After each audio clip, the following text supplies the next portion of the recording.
के दुतड़ियल के ॾिठई, के जरूरतमंद के ॾिठई, के मोहताज के ॾिठई।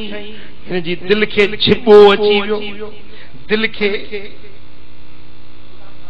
कहकाव अची वियो, दिल में नरमी पैदा थी, रहम पैदा थी वियो। यार ये वीचारो मिस्कीन आ, निकरी पियो उन जी हाजत पूरी करण जे लाइ।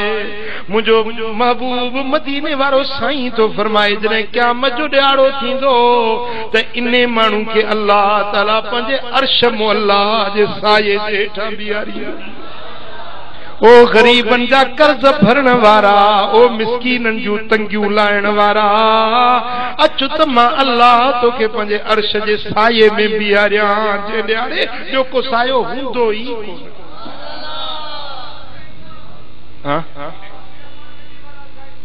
सुभान अल्लाह।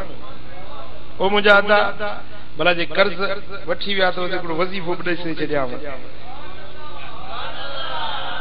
हिकिड़ो त अमल अॻ में ॿुधाए चुको मां, यादि अथव विसरी वियो। शाबाश, हिन हिकिड़े ॿुधो। अब ॿुधायो न हींअर हिकिड़ो इलाज तव्हांखे। कहिड़ो? कर्ज अचे, परेशानी अचे, तंग दस्ती अचे त बरकातूं नफ़िल पढ़ी, अकेला वेही तन्हाई में वेही बरकातूं नफ़िल पढ़ी, मुझे रब करी मुझे दर ते दुआ इल्तिजा कयो, अल्लाह ताली हाजत पूरी कंदी। ॿियो वज़ीफ़ो ॿुधो, जेकॾहिं कर्ज आ, का परेशानी आ, का तंगी आ, त सलातुन नारी आ, दुरूद नारी। जे उहो ॾाए न अचेव त पोइ सलातुन जीना। दुरूद जे किताबनि में लिखी अथव, 1000 भेरा पढ़ो, अल्लाह ताला तव्हांजा कर्ज लाहे छॾे। मखदूम मोहम्मद हाशिम खटवी सोणो लिखे थो त हिकिड़ो बेड़ो वञे पियो समुंड में, ओचितो तूफ़ान आयो, बेड़ो बुॾण लॻो, बसि बचण जी उमेद न रही। उन में जेके माण्हू वेठा पंहिंजे ज़िंदगी खां मायूस थी विया, बसि मरी वियासीं, हाणे बचण जी उमेद कोन्हे। हेॾो वॾो तूफ़ान अची वियो आहे, बेड़ो हीअं पियो थो झूले, बसि ॾिठो थो बुॾे।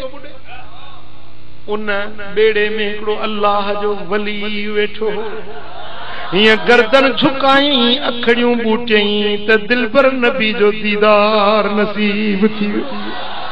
उल्टी है चाल चलते,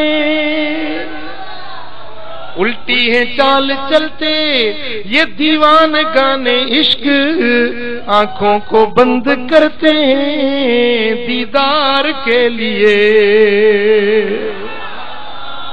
ये जो अखड़ियूं बंद थस त दिलबर नबी जो जलवो जमाल सामो अची वियो।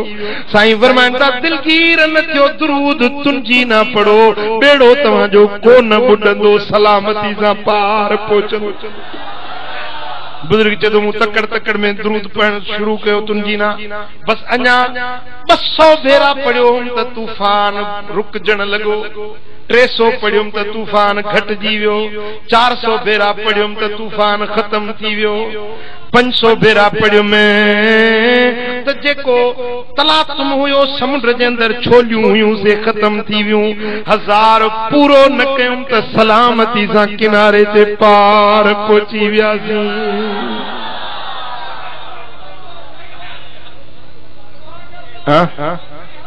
वो अदा जे हाजत थई, जे ज़रूरत थई, जे परेशान आई त